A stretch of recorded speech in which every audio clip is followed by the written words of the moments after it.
Hi ಗೆಳೆಯರೇ, ನಾನು ಸ್ವಾತಿ. ಒಂದು ದಿನ ನಾನು ಪ್ರವಾಸಕ್ಕೆಂದು ಹೋದಾಗ ನಡೆದ ಒಂದು ಘಟನೆಯನ್ನು ನಾನು ನಿಮಗೆ ಹೇಳುತ್ತೇನೆ.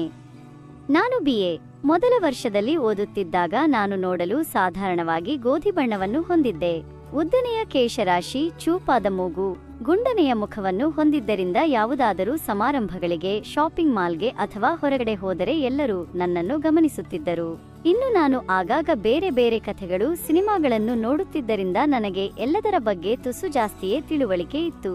ಆದರೆ ಒಂದು ದಿನ ಅರಿಯದೇ ಆದ ಅಚಾತುರ್ಯ ಘಟನೆ ಬಗ್ಗೆ ನಾನು ನಿಮಗೆ ತಿಳಿಸುತ್ತಿದ್ದೇನೆ. ನಮ್ಮ ಬೀದಿಯ ಕೊನೆಯಲ್ಲಿ ನನ್ನ ಜೊತೆಗೆ ಓದುತ್ತಿದ್ದ ಅರುಣ್ ಮನೆ ಇತ್ತು. ಅವನು ನನಗೆ ಮೊದಲಿನಿಂದಲೂ ಪರಿಚಯ, ಅಲ್ಲದೆ ನನ್ನ ಮನೆಗೆ ಆಗಾಗ ಬಂದು ಹೋಗುತ್ತಿದ್ದ. ನಾವು ಅವರ ಮನೆಗೆ ಹೋಗುತ್ತಿದ್ದೆವು, ಆದರೆ ನಮ್ಮ ನಡುವೆ ಕೇವಲ ಸ್ನೇಹವಿತ್ತು.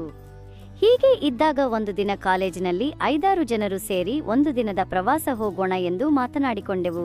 ಅದರಂತೆ 4-6 ಜನರು ಕೂಡ ರೆಡಿಯಾದರು. ಆದರೆ ನನಗೆ ಒಂದು ಸಮಸ್ಯೆ ಎದುರಾಗಿತ್ತು. ಅದೇನೆಂದರೆ ನಾನು ಮನೆಯಲ್ಲಿ ಪ್ರವಾಸಕ್ಕೆ ಅನುಮತಿ ಪಡೆಯಬೇಕಾಗಿತ್ತು. ಹೀಗಾಗಿ ನಾನು ನನ್ನ ನಿರ್ಧಾರ ನಾಳೆ ತಿಳಿಸುತ್ತೇನೆ ಎಂದು ಹೇಳಿದೆ.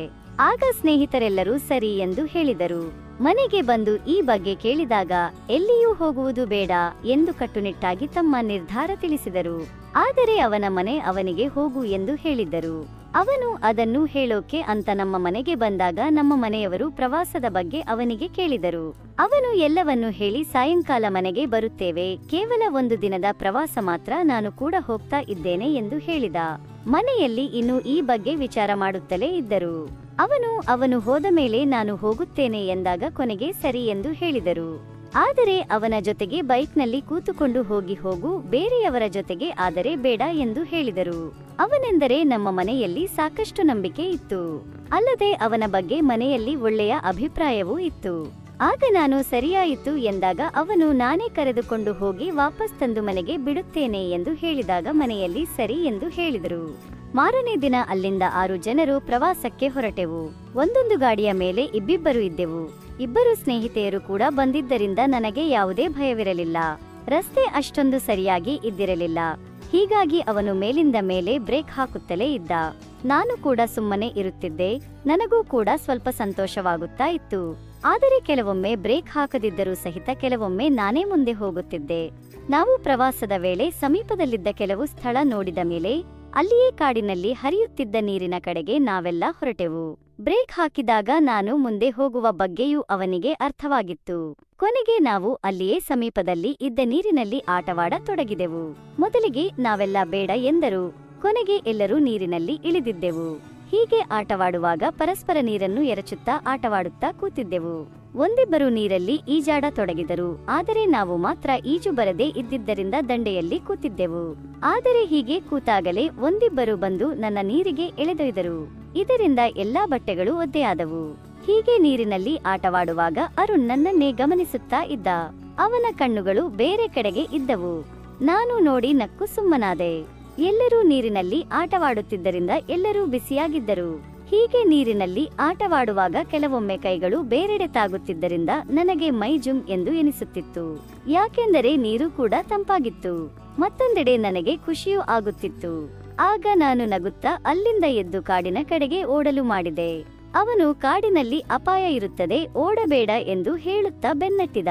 ಆದರೆ ನಾನು ನಿಲ್ಲದೆ ಹಾಗೆ ಓಡುತ್ತಾ ಕೊನೆಗೆ ಒಂದು ಬಂಡೆ ಹತ್ತಿರ ನಿಂತುಕೊಂಡೆ.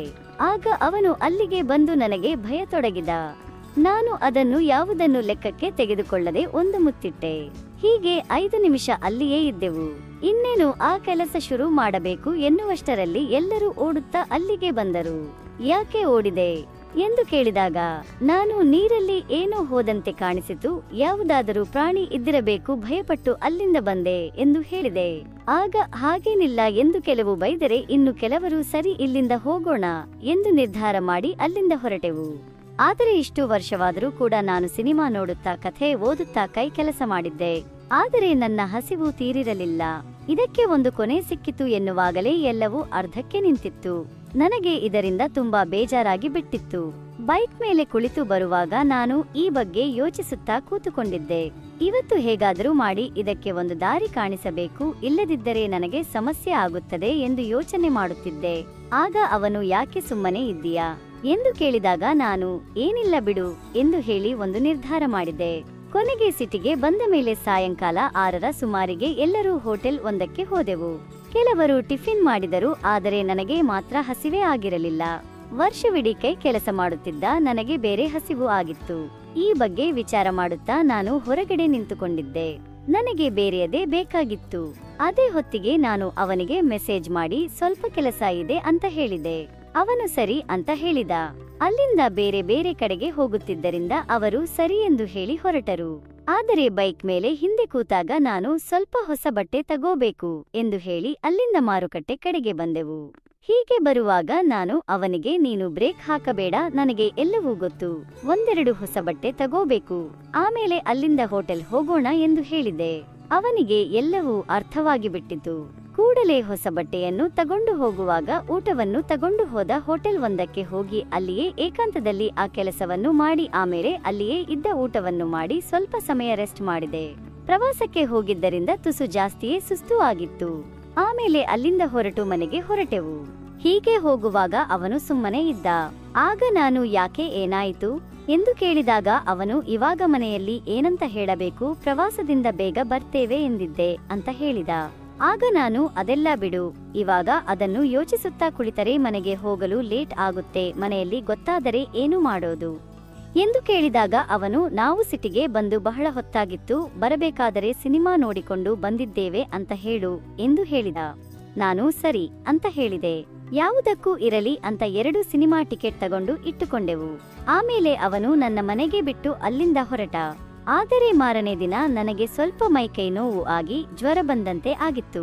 ಮನೆಯಲ್ಲಿ ನನಗೆ ಎಲ್ಲರೂ ಪ್ರವಾಸಕ್ಕೆ ಹೋಗಿದ್ದಕ್ಕೆ ಹೀಗೆ ಆಯಿತು ಎಂದು ಬೈಯುತ್ತಿದ್ದರು. ಆದರೆ ಅದು ಪ್ರವಾಸ ಹೋಗಿದ್ದಕ್ಕೆ ಅಲ್ಲ, ಬೇರೆ ಕಾರಣ ಎಂದು ನನಗೆ ಮಾತ್ರ ತಿಳಿದಿತ್ತು.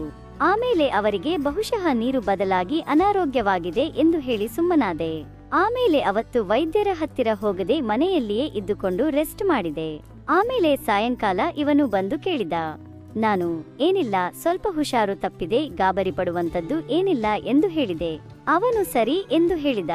ಇದಾದ ಮೇಲೆ ನಾವು ಆಗೊಮ್ಮೆ ಈಗೊಮ್ಮೆ ಇಬ್ಬರು ಹೊರಗೆ ಪ್ರವಾಸಕ್ಕೆ ಹೋಗಿ ಬರುತ್ತಿದ್ದೆವು. ಜೊತೆಗೆ ನಮ್ಮ ಓದು ಕೂಡ ಮುಂದುವರೆದಿತ್ತು.